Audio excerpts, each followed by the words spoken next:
现在有一款新发明正在进入量产阶段，那就是婴儿车上的安全垫。只要小孩离开婴儿车，马上就会有警报器叫声，还有 App 手机来通知提醒爸妈注意，大幅降低婴儿遭偷抱走的几率。产品今年底前就会上市，售价只要1000多块，市场的潜力无穷。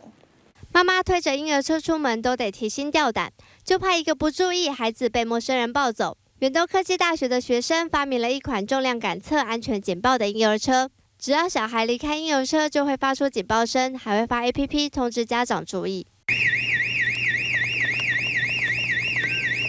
当初是我们去询问一些妇人，就是有带小孩的妇人，我们是以重量来做一个警报器。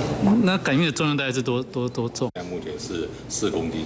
5个大学死党看到媒体报道婴儿被歹徒从婴儿车抱走的消息，于是天马行空，想到车上可以加装重量感测器。这个构想成功申请到专利，也有厂商相中，准备进一步生产。就是第二道防护，就是我们有 Bluetooth 的部分，用 BLE 4.0去跟手机做一个 APP 的结合，然后会透过手机去通知你说，你的婴儿有问题，有一些事情发生。